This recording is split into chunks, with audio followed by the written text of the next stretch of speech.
Well, I haven't done an album review for about 2 years, since 2023. My last album review was, I think, Iron Maiden, Peace of Mind. But anyway, I digress.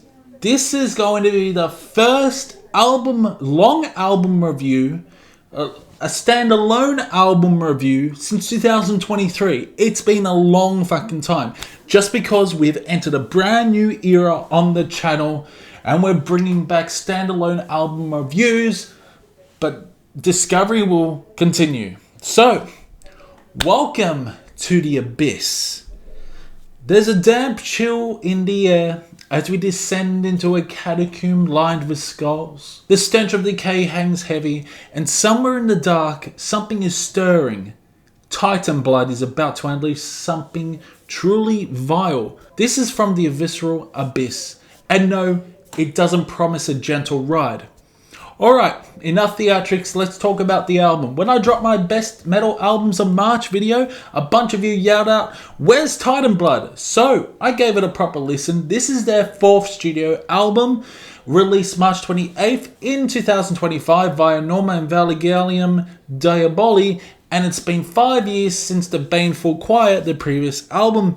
Safe to say the wait wasn't wasted. Teitanblood's sound, black and death metal fused with war metal as well into a seething, collapsing vortex. This thing is 52 minutes of pure violence, no filler, no mercy. Every track is like a ritual gone wrong. One of them is literally called 700 Dogs from Hell. Yeah, it's that kind of album. So here's how this is gonna go.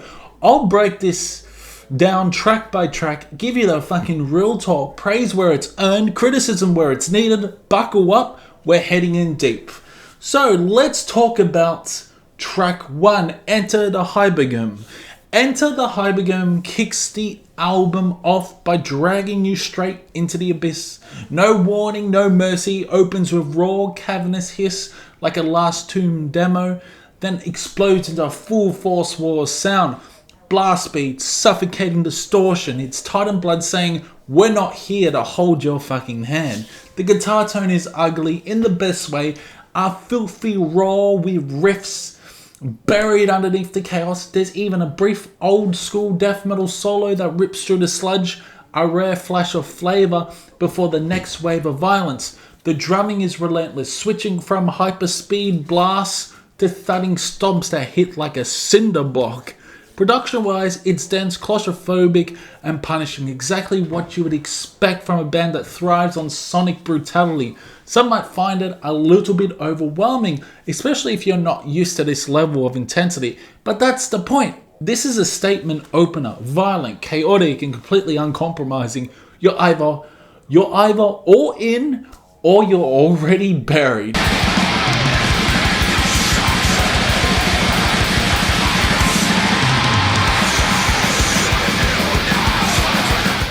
Sepulchral Carrion God is the next song, and it doesn't ease in. It lunges out of silence and absolutely mauls you. A filthy reverb-drenched rips open the track like a tomb collapsing, and from there, it's chaos. The guitars and drums lock into a wall of sound so thick you can barely distinguish one from the other. Just pure relentless sonic violence. This track is all about sensory overload. The production is dense and suffocating, the kind of mix that feels like you're buried alive with blast beats.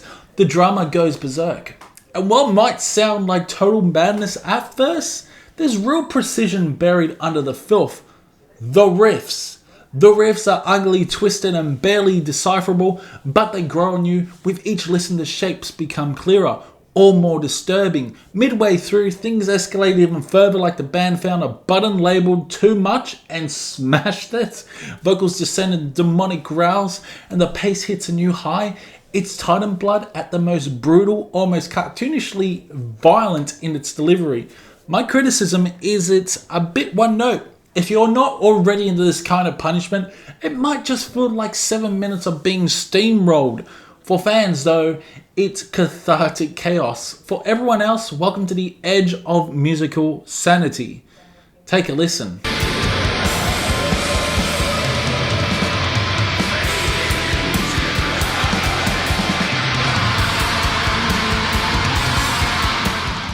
Teitanblood doesn't pull back on the title track. If anything, they go even deeper from the Visceral Abyss. The south title track picks up right where the last song left off, hurling you headfirst into more blast beats, more fucking chaos, more everything. It's dense, manic, and completely unforgiving. There are moments where the band lets a riff breathe or a drum pattern stretch just long enough to give the illusion of structure. Occasionally a dark chant-like chord progression crawls out of the static. The vocals are especially deranged here, guttural vocals stacked with shrieks, like some demon choir trying to break through the mix. And if you listen closely, you might catch faint monk-like chants or distant wails lurking in the background.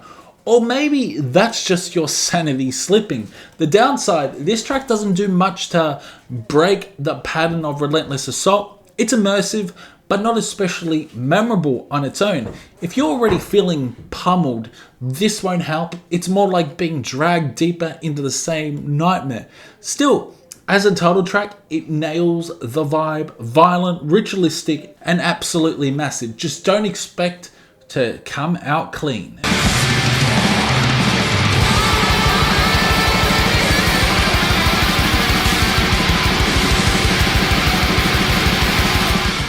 After the intensity of the title track, Teitanblood finally throws us something different. And no, it's relief. It's dread in slow motion.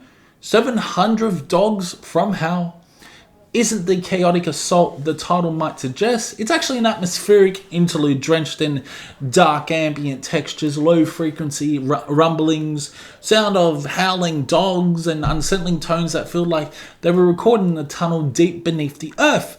It's eerie, slow, and unnerving, like you have stopped running from the beast, only to realize it's been behind you the whole fucking time.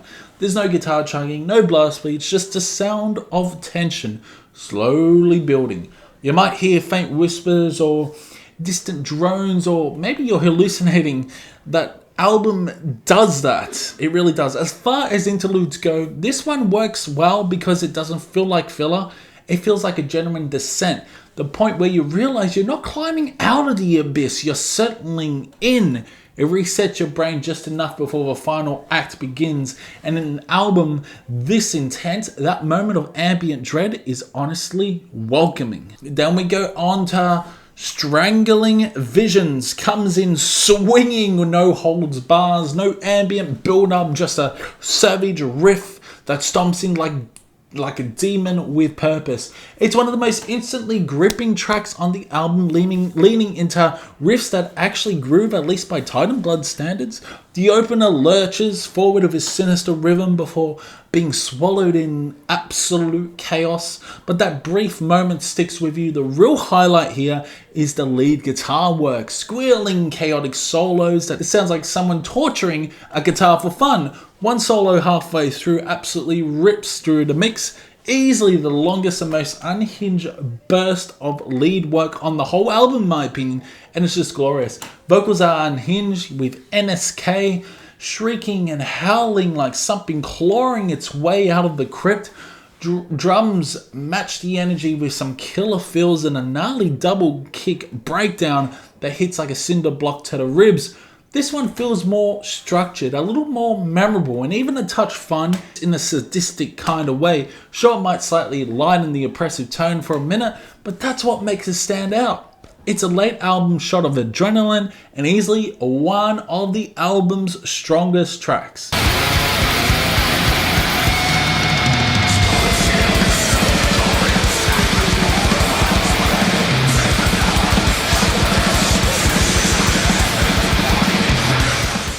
After the fireworks of the last track, And Darkness Was All pulls things back, but only briefly. He opens with the most it's still chaotic, but it's sort of restrained a moment on the album.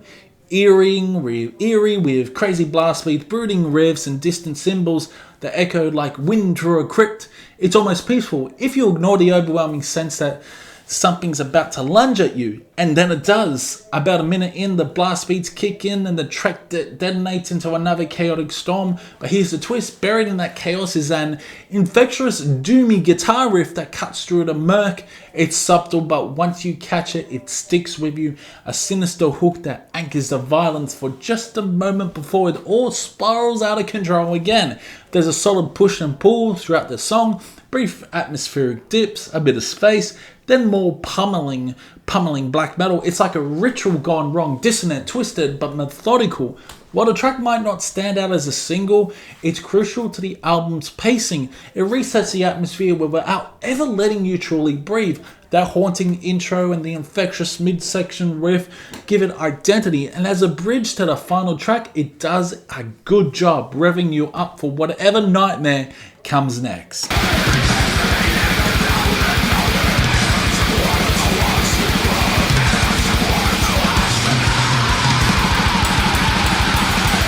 Every descent into hell needs a final boss. And I'm not talking about The Rock. We're talking about Tomb Corpse Haruspex. Is exactly that. At 15 minutes long, it's a monolithic closer that feels more like an entire ritual than a track. If the rest of the album battered you, this one tries to finish the job. Tries to finish you. It opens ghostly and slow, spectral winds, eerie drones, and a lone doom-drenched riff that echoes like it's bouncing off ancient temple walls. You can practically smell the incense and blood.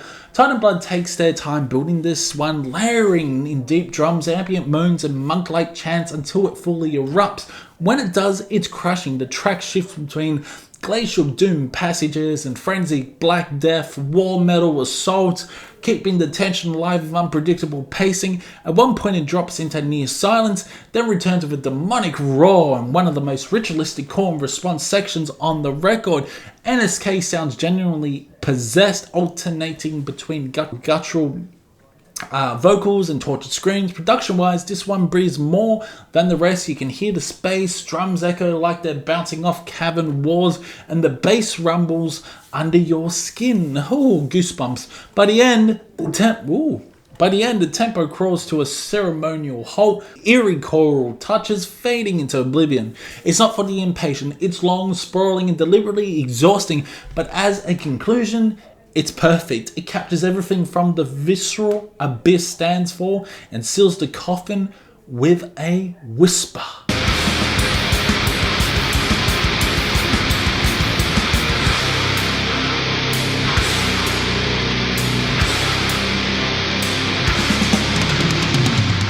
So From the Visceral Abyss isn't just an album, it's a full-blown ordeal. Teitanblood set out to make something merciless and they nailed it. It's a suffocating, chaotic atmosphere, first experience that blends black and death metal into one festering beast. The performances are top tier, thunderous drums, swamp thick guitars and vocals that sound like a demon vomiting blood in a cave. And yeah, beneath the filth there's structure. The pacing actually makes sense, surprisingly, and there are just enough eerie breaks, tempo shifts and twisted solos to keep it from becoming static noise. Now, the flaws. It's not built for replayability in my opinion. This album is exhausting. There are very few standout bangers on this. It's more of a continuous descent than a playlist of singles. Tracks bleed into each other, especially in the middle. Some might find the production too murky, sacrificing clarity for atmosphere, but that's Teitanblood's thing. Total chaos by design. Final score, a solid 80%. It's not perfect, but it's powerful, it's immersive, and it's one of those records that grows on you. If you let it fester long enough. In short, this album doesn't ask for your attention. It demands your soul, whether you come out of it enlightened or emotionally drained. That's entirely up to you.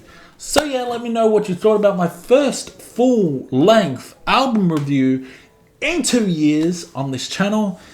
Let me know what you thought of this album as well. Do you agree or disagree with my opinion? It's been fun, and I'll see you in the next one.